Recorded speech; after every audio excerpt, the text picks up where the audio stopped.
Danny Parkins, Greg Jennings, Willie Colon here for Top 10 Tuesdays. Week 1 of the NFL came to a close. It was upsetting how it did. No, it did. No, it was not. Okay, it was not upsetting. I suppose that is a matter of perspective. Okay, Thank you very much, Greg Jennings. But at this time every week, we are going to give my top 10 teams, and then Greg and Willie Colon will say, oh, Danny, that was absolutely perfect, and they will have absolutely no rebuttal. So let's get to the list, and we begin with number 10. The Detroit Lions. This is as low as I can have my preseason Super Bowl team. It's in the fine print. I don't make the rules, I just enforce them, and I guess I do because it's my top 10 list. That was the fewest points the Lions have scored in a game since week 7 of 2023. The interior of the offensive line was concerning. The defense was concerning. Everything about it was concerning. And if they lose to the Bears, they start 0-2 with 2 losses in the division, and then they can fall out of it. But for now, the Lions hang on barely to the 10th spot. At number 9, it's the Cincinnati Bengals. They won a game, and they always start slow, but starting slow with a win, better than starting slow with a loss. Yeah. I looked it up, it makes sense. But when you get outgained by nearly 200 yards against the Browns, it's not like you're going to rise in my rankings. And they were number 6 for me preseason, so they actually dropped, even off a win, all the way down to number 9. Number 8, the Pittsburgh Steelers. Here we go. I had them at 10, higher than most people in the national media coming into the year. And I'm going to say, offense is not going to be that good. We're not getting 4 touchdowns and 0 picks from Aaron Rodgers every game, but it was legitimately promising against the talented Jets defense, and I'm assuming that defensive performance was an aberration. I hope so. If Jacksonville lights them up this week and the defense gives up 30 points again to Trevor Lawrence after doing it to Justin Fields, we can revisit this. But I'm assuming outlier for the defense, good sign for the offense. At number 7, the Washington Commanders moved up 1 spot, so right around where I had them in the preseason rankings. Their offense looked like they picked up right where they left off from last year. They were the only team in week 1 to have 200 passing yards and rushing yards in week 1. Like, that was against the Giants team that we were like, oh, is the Giants a top 5 front 7 in the NFL? Like, their offense looked really good against a really tough defense. So I was overall impressed with Washington. Coming in at number 6, the biggest jump for me, the Green Bay Packers.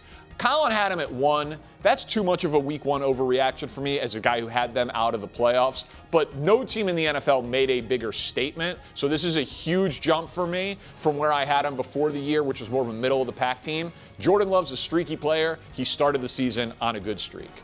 Number 5, my Los Angeles Chargers and Justin Herbert.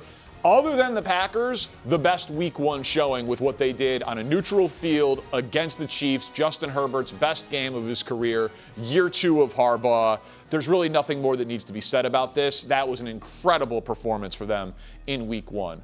And this is as low as I can drop the Kansas City Chiefs. So I'll put the Chiefs in at number 4. They can go lower if they lose to Philly. They can go lower if the offense doesn't bounce back. But you open the season, neutral field, lose to the Chargers, weird things happen in the game. You're the Chiefs. You get a ton of benefit of the doubt from me. There was a time when I would have had them at number 1 no matter what happened in a regular season game. Yes, there was. This is true. But when they lose a Super Bowl and then you lose this game, I'm willing to drop you to number 4.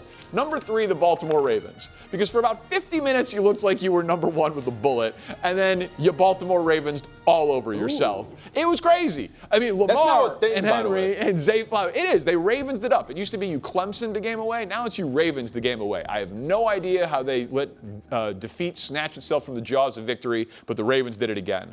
Number 2, the team that beat the Ravens, the Buffalo Bills. Had a legit argument for them at being number 1. That was clearly the game of the week. They were unbelievably impressive. Josh Allen is a deserved MVP favorite off of that game. Huge questions, though, with the Bills' secondary. We'll see how that continues this week, see if the Jets put a big number on the board. But the champs come in at number 1. It wasn't a great week 1 performance, but I'm going to apply the same standard to the Eagles that I did the Chiefs last year.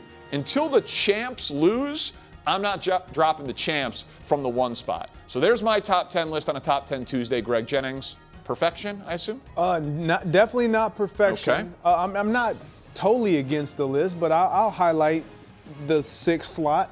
The 6th slot? Yeah, the Packers. Yeah, absolutely, Okay, the Packers. Because I feel like when I talk to you, I have to take it from an understanding and a perspective of, you know what, this is a little bit of NFC North bias that you provide. Even though you talk it Or up. Packer. You talk it up. No, because you talk it up. Well, you didn't even have them in the top 10. That's true. So you talked about, oh, well, I moved them up 6. This is the biggest jump of all the teams. I don't want to hear that. They had the best showing. You even said it when you were talking about them. And so for me, when I think about a team in the NFC that took down a team in the Lions that almost everybody unanimously has them at least 1 or 2 in the conference, representing the conference come end of year, and to handle them in the manner which they did, this team was impressive. And this was with sprinkles of Michael Parsons on the field. But we saw how impactful. One snap in the first quarter. Yeah, we saw how impactful he was. Jordan Love played a tremendous game. I shouldn't even say a tremendous game. He started hot. He was very efficient and effective. He didn't have to do much. And that's exactly what you want when your defense is playing this hot and this strong and making a statement. They made the biggest statement, so yes, rightfully so, they should have had the greatest jump. Yeah, for me, it's the Chargers swapping with the Baltimore Ravens. And I know some people are like, what are you doing? There's no doubt that Baltimore has a juice, but Jim Harbaugh has a plan, and Herbert provides the answer. And the reason for that is because elite quarterback in a situational football travels. We saw it. Third and 14, game on the line. They needed a play to be had. What did Justin Herbert do? Take off for 19 yards, ice the game. And relative to what we saw out of Baltimore, 4th down, need 3 yards, 1:33 on the clock. Who do you get the ball to? We don't know. You end up punting. That's a problem, especially if you're going to be in the top 5. And what's crazy about that, go back 3 years ago, and I know you remember, Danny, Baltimore Ravens versus Chiefs, right? 4th and 1. Harbaugh runs off the field. Lamar, do you want to go for it? What does Lamar say? Yeah, go for it. They seal the game. How have they regressed to the point where that's no longer a question?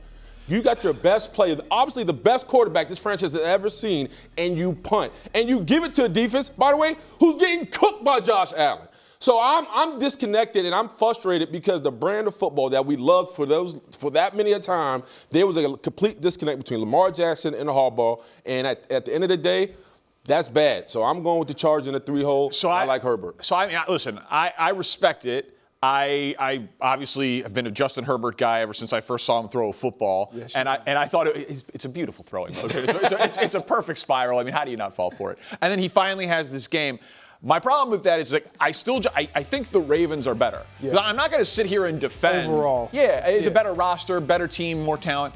I am not going to defend John Harbaugh punting in that spot. How can you not? No, it was insane. You have 3 options. You have a 3-headed dog in the offense between Henry, Lamar, and Mark Andrews. You have options. Well, yeah, and generally speaking, if the game is 40-38, and the idea is I'm going to punt and trust my defense, it's probably not like you trust your defense if the game is like 17-10. You're right. Correct. If it's a defensive game. But when it's 40-38 and you're like, I'm going to punt instead of gaining 3 yards, probably a bad decision, and he would want that one back. I know Lamar said he was cramping, all that. I don't think Harbaugh knew that at the time. It's not enough. He saw him grimace. But it's not enough for me to flip those two teams. But hey, I'm just glad that we agree that the Chargers are top 5. I will say this. I was shocked where you had Detroit because after that showing, you from what I understood, you had them pretty high from starting the season. Oh, yeah, top 5.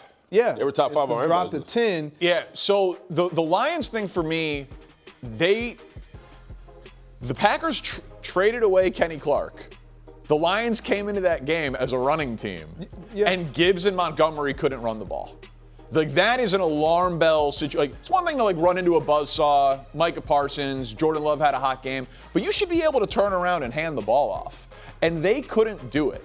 And so that to me was, oh, wow, like how much of a loss was Ben Johnson for them? And maybe it's just one game, and they'll run I was going to ask. And maybe they'll run for 200 yards against the Bears, and then I'll move them right back up. But that was a no-show. It's one thing to lose, but to lose and score less than 14 points when you're the Lions, that was a legitimately concerning performance. I mean, some are saying they were playing the best team in football. Yeah, you are saying that. I didn't say that. You are the person who's saying that. Thanks for watching. Subscribe here to get more from the show and to check out clips from other shows on FS1.